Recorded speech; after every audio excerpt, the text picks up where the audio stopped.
गुरु पूर्णिमा आषाढ़ मास की शुक्ल पक्ष की पूर्णिमा तिथि को हम और आप सब मनाते हैं। इसका शास्त्रीय आधार क्या है?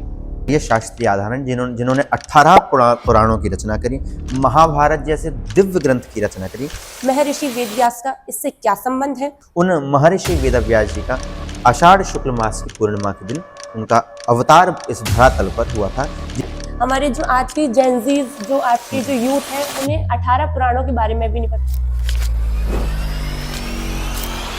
ये 18 पुराण है, ये समस्त सनातनियों को याद होने चाहिए। यह है कि गुरु और भगवान में श्रेष्ठ कौन है? भगवत कृपा से भी ऊंची कोई कृपा है तो वो गुरु की कृपा है। आपको गंगा यमुना सरस्वती त्रिवेणी संगम का यदि दर्शन करना है तो आपको प्रयागराज जाना पड़ेगा। उसी प्रकार से यदि आपको ब्रह्म विष्णु और शिव का दर्शन करना है तो अपने सदगुरुदेव भगवान में, अपने गुरुदेव भगवान में आपकी यदि सच्ची श्रद्धा है, सच्चा भाव है, तो अपने पूज्य सदगुरुदेव भगवान में ही आपको ब्रह्म विष्णु और शिव तीनों का दर्शन हो जाए। इस कलयुग में गुरु की आवश्यकता किसी व्यक्ति को क्यों पड़ेगी? कलयुग प्रारंभ है, इसकी उम्र है कलयुग की 4,32,000 वर्ष की अभी तो। लेकिन यदि हमें उस अंधकार को समाप्त करना है, इसलिए हमें सच्चे सदगुरु की शरण में जाना चाहिए। तो आज के युग में जैसा हम देख रहे हैं, चारों तरफ पाखंड फैला हुआ है, सोशल मीडिया का जमाना है, तो इसमें एक सच्चे गुरु की पहचान कैसे की जाए? कि कहते हैं ना, पानी पियो छान के, गुरु बनाओ जान के। कलिकाल चल रहा है। श्रीमद् भागवत जी में वर्णन है, पाखंड निरता संता। गुरु का चोला पहन लिया, बाहर जाकर हमने शिष्यों को लूटा, और जब घर में आए तो महाराज अपने मदिरा पान कर रहे हैं, नशा कर रहे हैं। ऐसे भी हैं कई।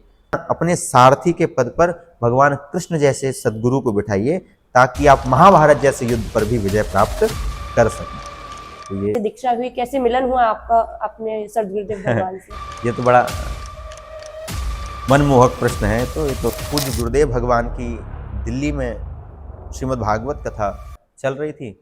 उसी श्रीमद् भागवत कथा में पूज्य पिताजी का जाना हुआ। उस समय हम अपने गुरुकुल में मैनपुरी में थे। 3 जुलाई 2023 को हम पाराशर आध्यात्म पीठ में पहुंचे और पूज्य सदगुरुदेव भगवान ने हमें अपने चरणों का दास बना लिया। श्री राम मंत्र की हमें दीक्षा प्राप्त हुई। तो ये सौभाग्य हमें प्राप्त हुआ। या फिर कुछ 2 पंक्तियां आप गुरु के ऊपर कहें।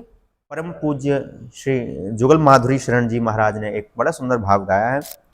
भी मुश्किलें अब तो आसान होंगी, हमारी समस्याओं के हरे तो जुगल भी मिलेंगे सद